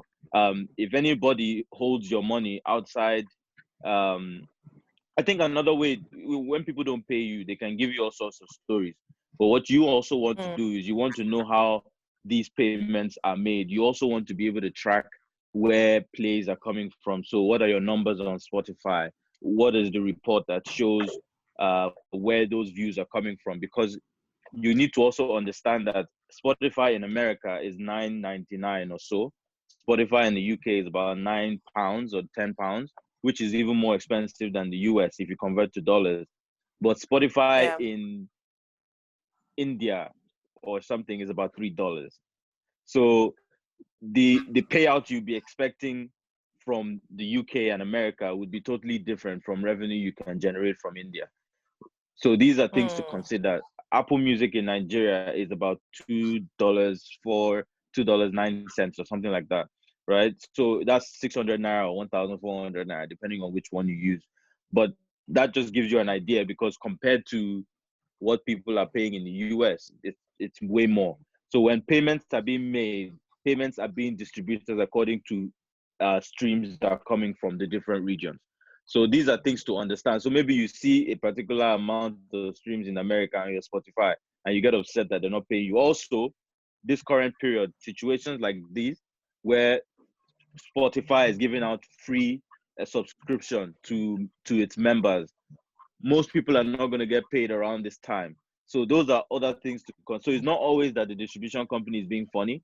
Sometimes it's just the reality of the business. Then someone asked me, how can you start up as a talent manager from scratch? Well, I think the best way to answer this question is start by learning and educating yourself, understanding what the job entails, understanding what it means to be a manager. Then secondly, as you educate yourself, try to get some practical experience. So you could either intern with somebody, you could learn on the job, you could say, look, I'm offering myself for free for some time until you show your work. And someone says, you know what, I'm happy to pay you to do this work. And the next thing I would say you should do is, when you understand how the international business works, understand how business is done, then learn how business is done here, and then adapt it to your own process. How do you do business? There are people who are very aggressive in their approach to managing artists, and there are people who are very calm. I don't know how to fight like a market person at a show, but there are people who that works for, because people know that I don't want trouble with this guy just giving what he wants, right? I will go there with my contract, and if you don't, I just silently tell my client not to go on stage. It's as simple as that. So I think you need to now see, understanding what the parameters of your power is, you now learn how to adapt it to who you are and how you want to operate in the business. So there's no one way to do it. Some people come in and they hit the ground running. Some people take some time to build it. But I think the first thing you do is educate yourself. Thank you. There are a lot of questions for me here. You guys. Yeah. Yeah. Godwin, I'm trying to imagine you fighting with one of the show promoters when you get there. They haven't agreed. They haven't done the terms of your contract. You look like too much of a gentleman. Never. Also, I have road managers that check all of that before I get there. So sometimes I don't even have to interact. All right. Okay, then I want to be your kind of talent manager when I grow up. I love it. Just have them sort it out. You just come for the business and the money. Yeah. Fantastic. I have a few more questions to run through. I know some people have asked about the list of distribution, top 3 distribution, publishers in Nigeria, and a few other questions. If you don't mind responding to the questions, please. Is that for Godwin, or would you want me to go in? So you can do that, Tokunbo, please. Okay. All right. Well, I saw this question. I was hoping that Godwin would answer because I'm not sure that's a really good. The one about the list of the best publishers in Nigeria, because I had this question about 2-3 months ago. I asked a couple of people, because we've tried a lot of people, but I can't say this is the best person or this is not the best person, and so on and so forth. But I'm aware that there are publishers in Nigeria. I know there's Replete Publishing. I know there's what's that? Premier Music Publishing. There are a number of publishing companies here, but I can't say who's the best because we haven't tried all of them out, but they're all working, and they're also publishing admin companies like, Tunco has one, Song Trust. Who else is there? There are a number of them. So I think you just, at the end of the day, right now in Nigeria, I can't confidently say, that these are the top 3 or these are the top 5. But if Godwin believes that he has, I don't know them. I'm not sure. I think the approach you're using is the fair approach. We are new to a lot of things here, and most people are providing solutions that are new. So it'll take some time for those solutions to become solid or as great as we want them to be. So I think what we should do now is find ways to support the existing ones that are here. One of the ways you can strengthen these publishing companies is by ensuring that we're fighting for the right CMO. So, and when I say the right CMO, I'm talking about ensuring that people like COSON, MCSN, and whoever else is coming into the market are accountable and they're transparent, and right owners are asking them questions, right? Because we can talk from now to tomorrow about anybody's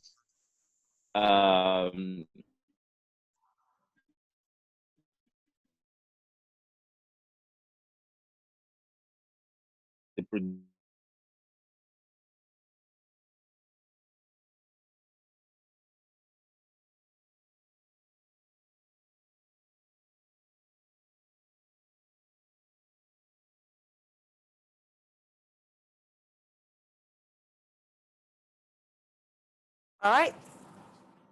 Godwin, I can see your lips moving, so I know you probably cannot hear me. I can't hear what you're saying at the moment. However, thank you very much for responding to that question. And in terms of publishers, as I know a number of people will be looking for publishers. And again, Tokunbo has touched on a few others that we could possibly explore here in Nigeria. But a few more questions in the comment section from Zoom, and I'll be grateful if one of you, Damola, Godwin, or Tokunbo, can look at some of the questions on your end and pick the ones that you'd like to respond to.